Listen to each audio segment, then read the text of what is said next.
In this video, we'll take a look at working with menus and customizing how you work with the menu panel. So when you run a program, by default, you'll see any actions that are in the menu block appear in the menu panel.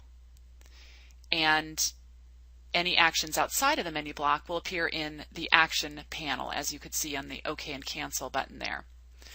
So if we look at the code here, we can see that there's a menu block and it has some on-action statements. Those on-action statements are naming a particular action, and since there's nothing on the user interface bound to that particular action, a default menu button is built for it. So we saw one for Find and for Next and for Previous, etc. And again, those appear on the right-hand side by default. Now, if we wanted to change the location of the menu panel or the action panel, what we can do is apply a style to the window that's being used. So I'm opening here a style file that is a part of this project, default to 4ST. And here I'm just going to put in a new style, and we'll call the new style bottom menu, and it's a window style, so it's prefixed with window dot and then the name of the style. Then, as you can see, there are two style attribute settings. There's one for the ring menu position, which is being set to bottom, and a setting for the action panel position, and let's go ahead and change that to be left. Now, in order to use our style, we're going to have to first make a call to load the style file.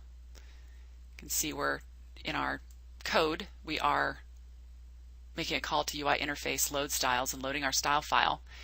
Then we're also going to need to apply the particular style that we defined to the window that's being opened. So we're going to apply the bottom menu style to our window. Now we can recompile and run this, and we can see the effect. Now you can see across the bottom is the ring menu, and down the left side is a location for the action panel. And we can size these how we wish. Now you can see the actions in the action panel and the menu actions in the menu panel.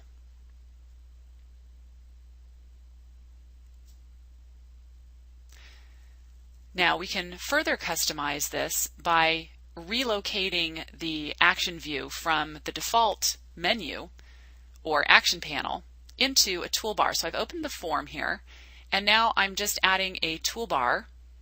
And let's go ahead and open up the properties so we can set some properties on the toolbar items that we add.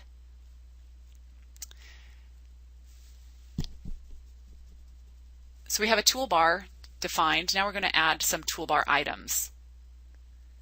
Now when we set a toolbar item, we want to assign the name to be the name of the action, and that will bind the action to that view on the user interface. So we've added Find. Let's go ahead and add also the Cancel action, and we'll see those appear in our toolbar. So we recompile our form, and now when we execute the program, you can see that the Find action is no longer in the ring menu, it's up in the toolbar, and the Cancel action is no longer in the action panel, so its default setting is no longer there because there is now a specific place for it to be displayed.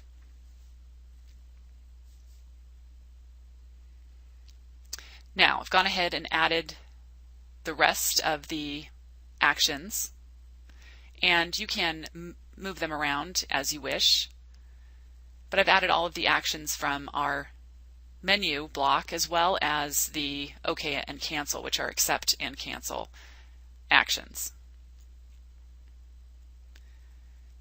Now when I run it, you can see that we have a toolbar with all of the actions available, but we still have the action panel and the menu panel appearing in the window. And so the last thing that we're going to do is go ahead and change our style so that those action panel and ring menu panel panels are positioned to be set to none. So their attribute value will be set to none, so they are not a part of the window that's being used. And now when we execute the program, we can see our toolbar across the top and our action panel and menu panel are no longer a part of the window.